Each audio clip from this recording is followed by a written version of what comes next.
Welcome back, I'm Freya and this is Anime Tempest, and today we are going to talk about DevilMan Crybaby. Let's get into it. An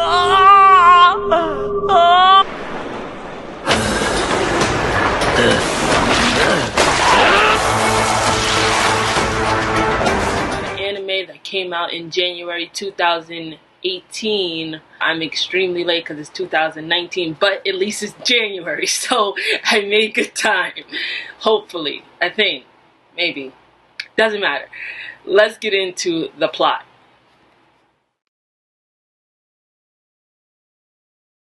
So the plot is that Rio is exposed to demons in the States.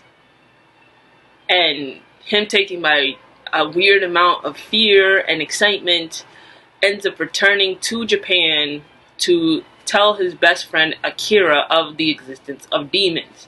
He tells Akira and they stupidly go to this club called the Sabbath, fully unprepared, just to expose demons so that humans will know what lives among them.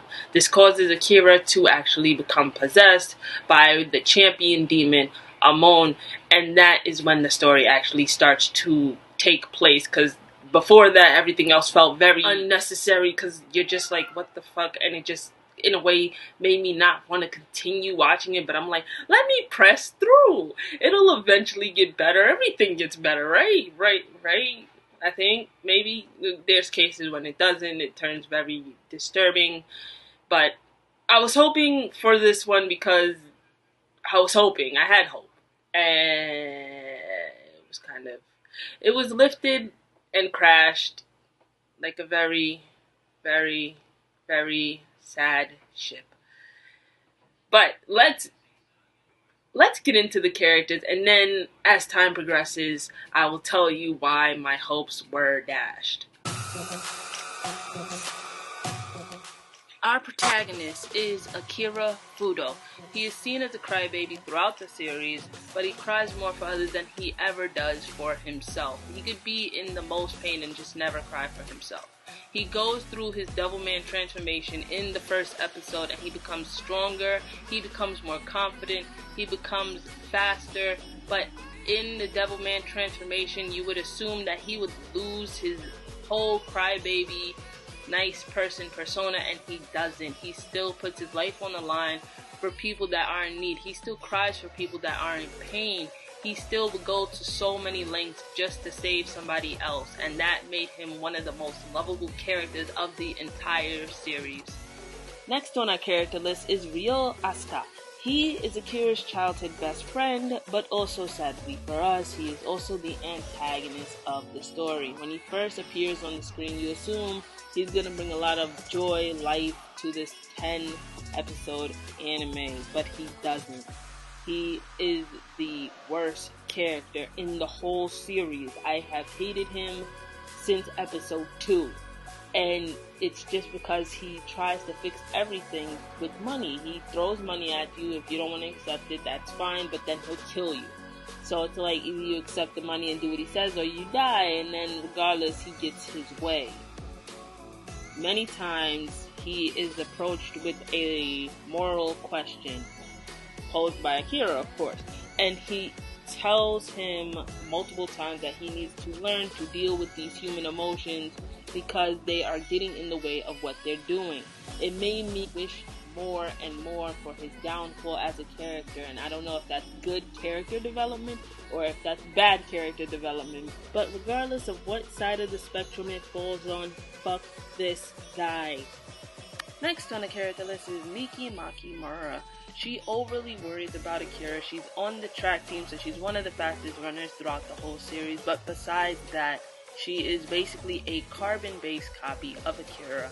She is a sweet, kind girl that will put herself on the line for other people, but besides that, she really has no character traits that are memorable. Our final character is Miki, aka Miko Kuroda. She is Miki Makimura's best friend, but she has always held a grudge against her for taking away her name. She also loves track as well, but she has always been overshadowed by Miki, which made her grow a underlying hatred for her. I hated Devilman Crybaby overall as an anime. The reason I hated it is because they could have went about it so much better than they did. Amon could have regained control of himself and then fought against Akira inside in an inner battle. They could have had them separate, and then Akira finds a way to defeat Amon, and then he becomes human, and then they figure out a way to separate demons from humans, and then that could have been a different idea. Akira could have had it in a battle, which I just said. He could have had an inner battle with himself, and then that would have been like a Naruto type of thing, but then it still could have been expanded on. Or Ryo could have became his own entity, overpowered his Satan persona, and then ended up doing something entirely different. Or, like, Satan could have talked to Akira, and then they could have came to a consensus that, yeah, God is wrong, but he won't accept that he's wrong because it's Satan. Like, if you challenge me once, regardless, you're going to try to challenge me again with a different force. But they could have went, talked to God, or they could have fought God, and that could have been a whole separate series where it's God versus Satan and the devils. And it could have been so much better than it was, but it wasn't. After the 5th episode, they lost who Akira was as a person, and that was not okay. He was a logical, emotional person. He ends up putting himself in harm's way for Miki because she's being surrounded by guys, and it's like, oh, I need to disarm this situation, so I'm gonna put myself in the situation to disarm the situation, and it did disarm the situation until Ryo came, and that's the first episode. But then it's like after the 5th episode, he more or less just puts himself in the situation, not trying to disarm them, just crying. And it's like, now you made him more of a crybaby than an Akira, and it's like, Akira is not Akira, he's just a crybaby, and that's not, like, we're not supposed to be taking this name, Devilman Crybaby, so fucking literal with the Devilman and him being a crybaby. He's supposed to be his own person. With Ryo, he had his own persona too, and I didn't like that they forced him to lose himself to Satan. That was not okay either.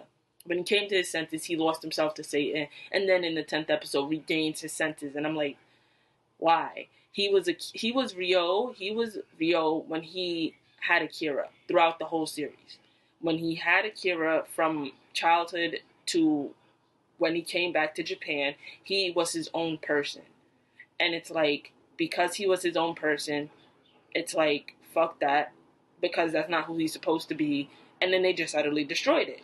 And that just pissed me off, because I'm like, he could have became a good person, which was obvious because Akira was a good person, and Akira was influencing him in a way, because he wanted to kill Miki. He didn't kill Miki. He heard Miki still knew and possibly knew he was there. And it's like, he still didn't kill her. He was coming to a whole character development that they just utterly stopped, cut off, and made it into 10 episodes. And I'm like, what? I don't want that. I don't want that. It felt very cheap. It felt very lazy as an anime. It could have been so much better than they gave it. And I don't want to check out the manga itself. I don't. Because y'all didn't give me a reason to. It was like, y'all ended it with a fight, and then one of them died. And I'm like, that's it. Which I will get into the ending in a few minutes, but you ended it with the fight, one of them died, and then I'm supposed to feel something? Like, no, everyone on the earth is dead at that point. I don't feel anything. I'm more like, yeah, he needed to die, because everyone's dead. Why not join the dead and then just wait for the earth to restart? And if you get reborn, fine. If you don't, whatever, because it seems like it would have been a fine thing. But regardless, they could have did it way better. Way, way better. Let's get into the ending. We're going to talk about the ending of the series, Satan versus Devilman. And you would assume it'd be a lit fight. It is not. It is an angel versus the devil, and it's not going to end well, because what? The creator versus the creation, like, come on. Sometimes, yes, the creation wins, but in this case, not gonna happen. He's a whole angel. No way. But I feel like that Devilman won. Hear me out before you judge me. DevilMan vowed before they fought that he will drag him into hell with him even if he does die. And that is exactly what he does with his death. Satan, before that point, has never felt any type of emotion. He was very detached from everything he does, and from that you could probably tell who I'm talking about. He's detached from everything he does. He does not understand human emotion, and he doesn't understand anything about the earth in and of itself.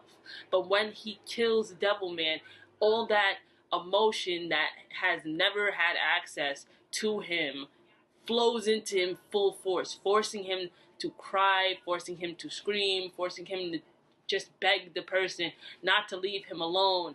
And sadly, he is left alone because he just killed the guy, but he is forced to feel emotions that even him being cast from heaven did not make him feel, and that is the biggest win of the entire series. It's a very cheap win, it's a very cheap anime, but it's a win nonetheless, and I like that win because sometimes you don't always have to win a battle to win the fight. Thank you guys so much for watching my first episode on Anime Tempest. I hope you had as much fun watching it as I had making it. Next week will be a new episode, although I have no idea what I'm making yet, but I hope you guys look forward to it just like I look forward to all of your comments. Like, subscribe down below. See you later.